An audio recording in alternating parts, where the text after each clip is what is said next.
నమస్కారం అండి.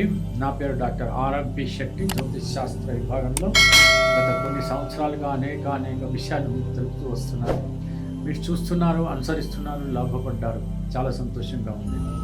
మరి ఇప్పుడు నేను చెప్పేటువంటి ముఖ్యమైనటువంటి ఒక విశేషం ఏమిటంటే, జూలై మాసం 2025 సంవత్సరం మరి మాస ఫలితం ఈ యొక్క తులారాశి వారికి ఎలా ఉంటుందో వివరిస్తున్నాను, జాగ్రత్తగా వినండి. ఈ తులారాశిలోకి వచ్చేటప్పటికి ఏం జరుగుతుందంటే, చిత్రా నక్షత్రం 3-4 పాదాలు, స్వాతి నక్షత్రం 1, 2, 3, 4 పాదాలు, ఆ తర్వాత విశాఖ నక్షత్రం 1, 2 పాదాలు, 3 పాదాలు ఉంటాయన్నమాట. ఇకపోతే గ్రహ గమనాలను కనుక తీసుకున్నట్టయితే, మరి రాహు అనేటువంటి గ్రహము, కేతు అనేటువంటి గ్రహం విషయంలో రాహు కుంభరాశిలో ఉంటాడు, కేతు ఏమో సింహరాశిలో ఉన్నాడు. ఆ తర్వాత శనైశ్వరుడేమో మీనరాశిలో ఉండటం అనేటువంటిది జరిగింది. ఆ తర్వాత శుక్రుడు మాత్రం వృషభ రాశిలో, ఆ తర్వాత గురువు, రవి ఇద్దరు కూడా మిథున రాశిలో, మరి ఈ యొక్క బుధుడు మాత్రం కర్కాటక రాశిలో, సింహరాశిలో కేతువుతో పాటు కుజుడు కూడా ఉండటం అనేటువంటిది జరిగింది. ఈ యొక్క కుజుడు కేతువు ఇద్దరి కాంబినేషన్లో, అంటే ఇద్దరి కంజంక్షన్ అంటారు, కలిసి ఉన్నప్పుడు పిశాచ యోగం ఏర్పడుతుందని నేను వేరే వీడియోలో నేను ఆల్రెడీ తెలియజేశాను. అయితే పరిస్థితులు ఈ తులారాశి వారికి ఎలా ఉంటాయి అంటే, ముఖ్యంగా నేను చెప్పేది ఏంటంటే, ఈ వడ్డీ వ్యాపారస్తులకి కానీ లేకపోతే మద్యం వ్యాపారస్తులకి కానీ చాలా ఘోరమైనటువంటి పరిస్థితి ఉందని చెప్పవచ్చు. మిగతా వ్యాపారస్తులకి సామాన్యంగానే ఉంటుంది. కాకపోతే ఏంటంటే, ఎవరైనప్పటికీ కూడా ముందు చూపుతో మాత్రమే మీరు నడవాల్సి వస్తుంది. లేకపోతే తొందరపాటు చర్యలు ఏవైనా మీరు చేస్తే కనుక మీరు చాలా తీవ్రమైనటువంటి ఆఘాతానికి, దెబ్బలకి గురి అవుతారు, అంటే నష్టపోతారు అని చెప్పడం నా ఉద్దేశం. కాబట్టి ఒక పథకం ప్రకారంగా, ఒక ప్రణాళిక ప్రకారంగా మీరు ఒక్కొక్క అడుగు ముందుకు వేయటం అనేటువంటి శ్రేయస్కరం. ఈ విషయం మాత్రం బాగా గుర్తుపెట్టుకోండి. తర్వాత మీరు నమ్మినటువంటి వ్యక్తులే మిమ్మల్ని వెన్నుపోటు పొడిచేటువంటి అవకాశాలు కూడా లేకపోలేదు. కాబట్టి ఒక కంట కనిపెడుతూ మీ కార్యక్రమాలు, వాళ్ళను పూర్తిగా చీదరించుకుని నెట్టేయడం కాదు, ఒక కంట కనిపెడుతూ ఉండాలి, చాలా జాగ్రత్తగా మసులుకోవాలి. ఒక్కసారిగా మీరు వాళ్ళని నేనేదో చెప్పాను కదా అని వాళ్ళని దూరం చేస్తే ఏమవుతుందనంటే, వాళ్ళు మీ రహస్యాలు ఉన్నారు కాబట్టి వాళ్ళు బయట మిమ్మల్ని అవమానపరిచేలాగా ప్రవర్తిస్తారు. అంచేత చాలా జాగ్రత్తగా మీరు మెలకువగా ఉండి ప్రవర్తించాలి. ఈ విషయంలో మీరు జాగ్రత్తగా ఉంటే ఏం పర్వాలేదు. దూర ప్రయాణాలు చేస్తున్నప్పుడు మాత్రం చాలా జాగ్రత్తలు తీసుకోవాలండి. కానీ ఎందుకనంటే కొన్ని ప్రమాదాలు జరిగేటువంటి పరిస్థితి కూడా ఉంది.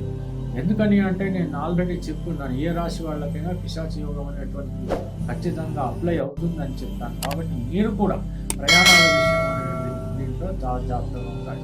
శుభకార్యాల్లో పాల్గొంటారా, ఆ తర్వాత వినోదాల్లో పాల్గొంటారా, అవన్నీ సహజంగా మామూలుగానే జరిగిపోతూ ఉంటాయి. ఉద్యోగ ప్రయత్నాలు కూడా సఫలీకృతమయ్యేటువంటి అవకాశాలు లేకపోలేదు. ఆ తర్వాత వివాహ విషయం కనుక చూస్తే అవి కూడా బాగానే సజావుగానే సాగుతూనే ఉంటాయి. పిల్లలు కూడా చదువుకుంటారు. భార్యాభర్తల మధ్య అన్యోన్యత, అభిమానం, ప్రేమ అన్నీ కూడా అలాగే ఉంటాయి. ఏమి ఆందోళన పడాల్సిన అవసరం ఎంత మాత్రం లేదు. పైగా ఇక్కడ ఏమవుతుందంటే, గురువు 1వ భాగాన్ని, 9వ భాగాన్ని, 5వ భాగాన్ని వీక్షిస్తుంటాడు. కాబట్టి ఆరోగ్యం బాగానే ఉంటుంది, భాగ్యస్థితి బాగానే ఉంటుంది, సంతాన స్థితి బాగానే ఉంటుంది. ఆ విషయంలో ఎటువంటి ప్రమాదము లేదు, ఎటువంటి ఆలోచన అంతకంటే అవసరం లేదు. ఇకపోతే ఇంపోర్ట్స్ ఎక్స్పోర్ట్స్ వాళ్ళకి కూడా బాగానే ఉంది, వాళ్ళు ఏమీ ఆందోళన పడాల్సినటువంటి అవసరం లేదు. ఇకపోతే మిగతా ఈ యొక్క ప్రొఫెషన్ రంగంలో ఉన్నటువంటి వాళ్ళు ఉంటారు, మెడికల్ ప్రొఫెషన్లో కానీ, ఇంజనీరింగ్స్లో కానీ, సాఫ్ట్వేర్లో కానీ, ఇలాగా ఈ లాయర్స్ కానీ, వీళ్ళందరూ కూడా పర్వాలేదు. వాళ్ళ పరిస్థితి కూడా ఏమీ దిగజారేటువంటి స్థితిగతులు ఏమీ లేవు. వాళ్ళకు ఆర్థికంగా బాగానే ఉంటుంది. వాళ్ళకి కావాల్సినటువంటి గౌరవాలు కూడా దక్కేటువంటి పరిస్థితి తప్పకుండా ఏర్పడతాయి. నూతన బంధువులు కలిసేటువంటి అవకాశాలు ఉన్నాయి. ఏదైనా ఒక కుటుంబానికి ఇంకొక కుటుంబానికి మధ్యన సఖ్యత పెరిగి అనుకూలమైనటువంటి పరిస్థితులు ఏర్పడనున్నాయి. ఈ రకంగా సాగిపోయేటువంటి ఈ మాసంలో మీరు ఖచ్చితంగా భక్తిభావం అనేటువంటి చాలా అవసరం. తప్పకుండా ఎట్టి పరిస్థితులను శ్రీ మహాలక్ష్మిని పూజించడం, హనుమాన్ చాలీసా గురించి తప్పకుండా చదవటం, ఇవన్నీ కూడా చెయ్యాలి. హనుమాన్ చాలీసా పొద్దున లేవగానే ఒకసారి చదవండి, అదంతా పడుకోబోయే ముందు చదవండి. శ్రీ మహాలక్ష్మి మీరు మామూలుగా పొద్దుట పూజ చేసుకుంటే సరిపోతుంది.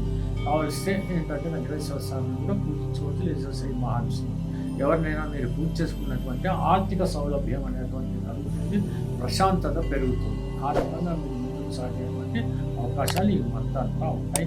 తప్పకుండా మీరందరూ బాగుండాలని ఆశీర్వదిస్తూ ముగిస్తున్నాను. సెలవు. జ్యోతిష్య మహర్షి డాక్టర్ ఆర్ఎంపి శెట్టి గారు ప్రపంచ ప్రఖ్యాతి పొందిన వేద విజ్ఞాన జ్యోతిష్య రత్నశాస్త్రవేత్త. 40 సంవత్సరాల అనుభవంతో వీరు చెప్పిన సంఘటనలు రుజువై విస్తుపోయేలా చేశాయి.